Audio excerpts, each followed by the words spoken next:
ये कहानी है एक ऐसे आदमी की जिसने अपने बेटे को बहुत तकलीफों से पाला था, लेकिन उसने क्या किया। हमने इसका शीर्षक लकड़ी का कटोरा दिया, लेकिन आप इसे क्या शीर्षक देंगे कमेंट बॉक्स में लिखिए। एक वृद्ध व्यक्ति अपने बहू बेटे के यहाँ शहर रहने गया। उम्र के इस पड़ाव पर वह अत्यंत कमजोर हो चुका था। उसके हाथ कांपते थे और दिखाई भी कम देता था।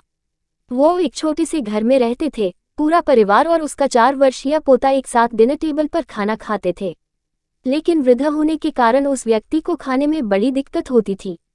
कभी मटर के दाने उसकी चम्मच से निकलकर फर्श पे बिखर जाते तो कभी हाथ से दूध छलककर मेजपोश पर गिर जाता।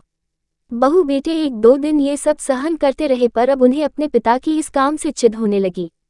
हमें इनका कुछ करना पड़ेगा, लड़के ने कहा। बहू ने भी हाँ में हाँ मिलाए और बोली, आखिर कब तक हम इनकी वजह से अपने खाने का मजा किरकिरा करते रहेंगे, और हम इस तरह चीजों का नुकसान होते हुए भी नहीं देख सकते। अगले दिन जब खाने का वक्त हुआ तो बेटे ने एक पुरानी मेज को कमरे के कोने में लगा दिया। अब बूढ़े पिता को वही अकेले बैठकर अपना भोजन करना था।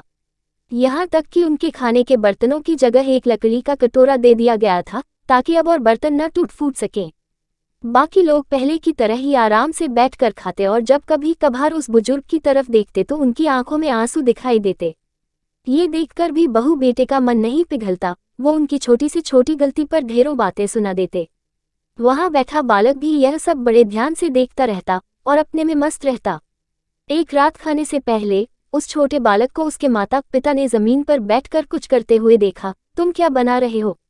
पिता ने पूछा। बच्चे ने मासूमियत के साथ उत्तर दिया, अरे मैं तो आप लोगों के लिए एक लकड़ी का कटोरा बना रहा हूँ, ताकि जब मैं बड़ा हो जाऊं तो आप लोग इसमें खा सकें। और वो पुनः अपने काम में लग गया। पर इस बात का उसके माता पिता पर बहुत गहरा असर हुआ। उनके मुंह से एक भी शब्द नहीं निकला और आंखों से आंसू बहने लगे। वो दोनों बिना बोले ही समझ चुके थे कि अब उन्हें क्या करना है। उस रात वो अपने बूढ़े पिता को वापस डिनर टेबल पर ले आए और फिर कभी उनके साथ अभद्र व्यवहार नहीं किया। इससे हमें शिक्षा मिलती है कि असल शिक्षा शब्दों में नहीं, हमारे कर्म में छुपी होती है। अगर हम बच्चों को बस ये उपदेश देते रहे कि बड़ों का आदर करो, सबका सम्मान करो, और खुद इसके उलट व्यवहार करें, तो बच्चा भी ऐसा ही करना सीखता है। इसलिए कभी भी अपने पेरेंट्स के साथ ऐसा व्यवहार ना करें कि कल को आपकी संतान भी आपके लिए लकड़ी का कटोरा तैयार करने लगे। सदैव प्रसन्न रहिए, जो प्राप्त है पर्याप्त है। तारांकन, जिसका मन मस्त है उसके पास समस्त है।